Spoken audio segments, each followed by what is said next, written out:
जबकि होता कुछ नहीं है। जब आप मॉडल पेपर मिला बैठोगे तो आपने पढ़ा है वो सारे सारे उत्तर आपके निकल के आएंगे, ऑप्शन सामने आते हैं, पता चल जाता है कि ये है। अब अंतिम समय में तो आप लोगों को चीजें करनी है। देखो यहाँ पे आप लोगों के लिए सबसे महत्वपूर्ण ये जो दौर होता है वो होता है दोहराने का, यानी कि आप लोगों को यहाँ पे रिवीजन पूरा लगा के करना है, बहुत बेहतरीन तरीके से रिवीजन करना है। ठीक है, रिवीजन का ही ये दौर है, नया कुछ भी नहीं पढ़ना। रिवीजन का मतलब क्या होता है पता है? रिवीजन का मतलब है कि नया अब कुछ भी नहीं पढ़ना है, चाहे कठिन सवाल चाहे सरल सवाल, कुछ भी नया नहीं पढ़ना है। दोहरान करो और ऊपरी ऊपरी दोहरान करो। ऊपरी ऊपरी यानी कि आपको गहराई में जाने से बचना है। ठीक है, गहराई में नहीं जाना है, इन दिनों में गहराई में नहीं जाना है, ऊपरी ऊपरी पढ़ो। आप लोगों को पहले ये जानना है कि आपका टारगेट जो है वो 60% है, लेकिन ऐसा नहीं है कि हम कट टू कट 60% के लिए पूरा पेपर भी अटेंड करना है, 150 नंबर पूरी अटेंड करने हैं। ठीक है, तो 150 जो प्रश्न है आप लोगों को पूरे अटेंड करके पूरी करते हैं। नेगेटिव मार्किंग तब तक नहीं है जब तक आप स्किप नहीं करते हो। ठीक है, अटेंड करने की कोई नेगेटिव मार्किंग नहीं है, पात्रता परीक्षा कोई नेगेटिव नहीं है, आप लोग 60% आराम से कर रहे होंगे। लेकिन इसमें आप लोगों को जो 90 नंबर है, ठीक है, इन 90 नंबर का अच्छे से अभ्यास करना है और इसमें भी स्पेशली उदाहरण ज्यादा पढ़ना। ठीक है, उदाहरण ज्यादा पढ़ना। उदाहरण किसमें कह रहा हूं मैं? आप लोगों के लैंग्वेज के अंदर, यानी कि आपके एक लैंग्वेज मान लीजिए कि हिंदी है, दूसरी मान लीजिए आपके सेकंड लैंग्वेज जो है अधिकांश ने संस्कृत ली होगी और बाकी जो है उन्होंने इंग्लिश ली होगी। तो इनमें इंग्लिश में एग्जांपल्स और संस्कृत और इनमें उदाहरण ज्यादा देखने हैं। ठीक है, यहाँ पे अब आप लोग जो है प्रश्नों पे अभ्यास करें बहुत अच्छा। ये समय है आप लोगों के, अंतिम समय में आप लोगों को अच्छे से मॉडल पेपर निकाल लेना है। ठीक है, मॉडल पेपर मार्केट में आप लोगों को बहुत सारे मिल जाएंगे। इस बार मैं बहुत ज्यादा व्यस्त रहा हूँ, व्यस्तता की अति है इस समय, तो मैं मॉडल पेपर नहीं दे पाया। मैं तब तक मैं किताब कोई नहीं देता हूं जब तक मैं खुद उस पे काम नहीं करूं। तो मैं मॉडल पेपर पे काम नहीं कर पाया, तो मैं नहीं दे पाया, लेकिन मार्केट में बहुत सारे अवेलेबल है। यदि आप मेरे कंटेंट पे अभ्यास करना चाहते हो तो आप लोग जो है जीजीडी ऐप में जाके टेस्ट सीरीज पे अभ्यास कर सकते हो। ठीक है, प्रैक्टिकल वाइज भी है, मॉडल पेपर वाली भी है, तो वहां पे आप अभ्यास कर सकते हो। कोई मॉडल पेपर इस बार हमने नहीं दिए हैं। ठीक है, तो ये प्रैक्टिस का समय है, ज्यादा से ज्यादा प्रैक्टिस, दोहराना करो और प्रैक्टिस करो। नया मैटर कुछ भी नहीं पढ़ना है और ऐसा नहीं कि मार्केट में नई किताब लेके आ गए, ये नहीं करना। मॉडल पेपर जरूर ला सकते हो क्योंकि वो पूरे कंप्लीट सिलेबस से आप लोगों का दोहरान कर रहा है। मॉडल पेपर जरूर निकालना, कई सारे प्रश्न उनमें से आपको पूरे ही मिलते हैं और बहुत ज्यादा जो है बूस्ट मिलता है उससे आपकी तैयारी को। अब एक सामान्य सा प्रश्न आता है विद्यार्थियों का कि गुरुजी इस समय में जो है आप भी मैराथन लाओ और हम मैराथन जो है ज्यादा से ज्यादा अटेंड करें या नहीं करें।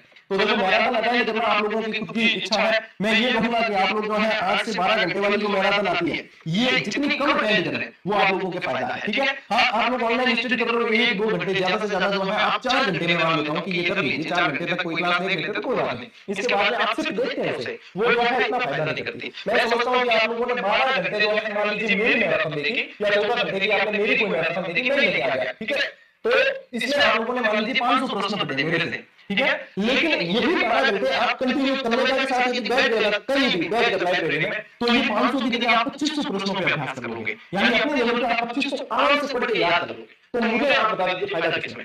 फायदा आप लोगों का इस समय सेल्फ स्टडी पे ज्यादा होता है।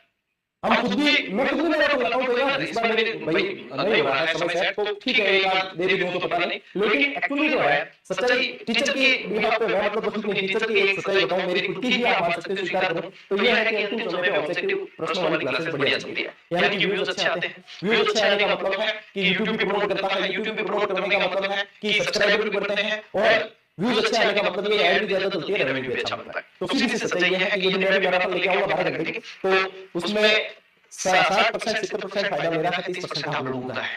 ठीक है, 10 घंटे की 8 घंटे की जितनी भी, तो दिखती बात है ये है। हाँ एफर्ट भी लगता है उसमें टीचर का, दिखती बात है कि एफर्ट लगेगा 500 प्रश्न में यदि उसे गलत फाड़ना है तो एफर्ट लगेगा, लेकिन स्टूडेंट का सीधा फायदा देखिए वो सेल्फ प्रैक्टिस से ज्यादा होता है। ठीक है, तो जितना वो सेल्फ प्रैक्टिस करें प्लस दोहरान करें और दोहरान करें, और इसमें आप लोग पीवाईक्यू जितने हैं वो अब तक आप लोगों ने देख लिए होंगे। पीवाईक्यू से क्या होता है कि आप लोगों को एक चीज पता चल जाती है कि प्रश्नों का लेवल क्या आने वाला है, और वैसे कोई भारी भी है तो चिंता नहीं करनी है, नेगेटिविटी मन में नहीं आने देनी है, क्योंकि भारी तो सभी के लिए भारी है।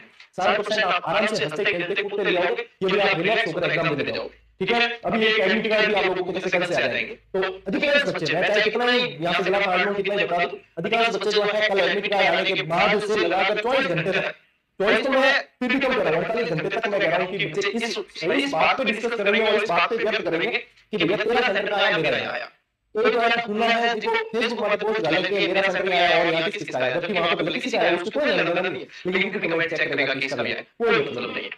आपका सेंटर जहाँ है आप वहां जाने की व्यवस्था देख लो कि कैसे जाना है, आप लोगों का जो है वहां पे जाने का संसाधन कौन सा सेट हो रहा है, आपके साथ में जाने वाला कौन सेट हो रहा है, बस ये प्लानिंग करनी है। That's it. न तो कोई आप लोगों के पेपर के साथ में मतलब आप लोगों के पास में बैठ के और आप लोगों का पेपर सॉल्व कराने वाला है, और न ही उससे कोई फायदा है। तो जितना समय को बचाओगे उतना यहाँ पे काम आएगा। लास्ट के जो 2 दिन बचेंगे उसमें बिल्कुल टेंशन नहीं लेनी है, जितना उस समय कम पढ़ोगे उतना फायदा है। अभी 5 दिन आप ढंग से पढ़ लो और ढंग से कि हाँ जितना पढ़ सकते पढ़ लो, दिमाग में एक बार रिवीजन कर लो। मैं कह रहा हूँ पूरे के पूरे साइकोलॉजी, हिंदी, इंग्लिश, संस्कृत जो भी आप लोगों ने लिया, आप लोगों के जो सब्जेक्ट है उसका दम लगा के रिवीजन कर लो। एक बार संस्कृत निकाल पूरे सिलेबस से मार लो। इससे क्या होगा, संस्कृत निकाल मारने से पूरा ही सिलेबस आप लोगों को रिवाइज हो जाएगा। ठीक है, पूरा रिवाइज हो जाएगा। जितना प्रैक्टिस कर सकते हो उतना प्रैक्टिस करो। प्रैक्टिस करने से आप लोगों का पूरे सिलेबस का दोहरान हो जाता है और इस समय ये करोगे ना तो आप लोगों को काफी अच्छी जो है प्रिपरेशन जो आपने की है उसके अनुसार आप रिजल्ट देके आओगे। बढ़िया तरीके से एडमिट कार्ड निकाल के अपनी लोकेशन वगैरह देख लो, अपने जो है साथ में चलने वाले को तैयार कर लो और उसके बाद में जो है प्रिपरेशन आप लोगों ने की उसके अनुसार करके आओ। एक जो है इस समय डिस्कशन मत करना। इस समय आप लोगों को बिल्कुल भी प्रश्नों पर डिस्कशन नहीं करना है। डिस्कशन यानी कि सवाल न तो किसी को पूछना है और न कोई पूछे तो उसको पूछने देना है। इससे क्या होता है कि उसने मान लीजिए 4 सवाल पूछे और 3 ऐसे पूछे जो आपने नहीं पढ़े थे, परीक्षा में उसका कोई लेना देना नहीं आएगी नहीं आएगी कोई नहीं जानता, लेकिन वो सवाल आपने नहीं पढ़े थे तो आपके दिमाग में हो जाएगा यार 4 में से 3 मुझे नहीं आ रहा है तो गया।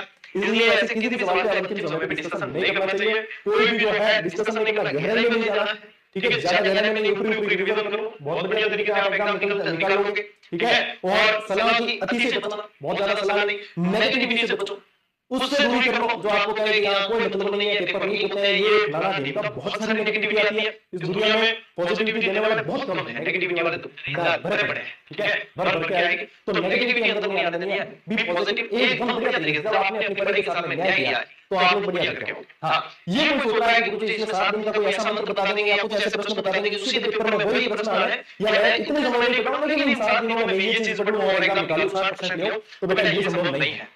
ये संभव तभी है जब आप लोगों ने पहले अच्छी मेहनत की है तो आप 7 दिन में अच्छा रिवीजन कर सकते हो। ठीक है, हाँ ये जरूर कह सकता हूँ। आपको अभी तक नहीं पता लेकिन आप सोचते हो 7 दिन में अब मैं क्या कर सकता हूँ, तो सिर्फ और सिर्फ समाजजनक हाल के लिए थोड़ा सा और प्रयास किया जा सकता है, बाकी कुछ नहीं।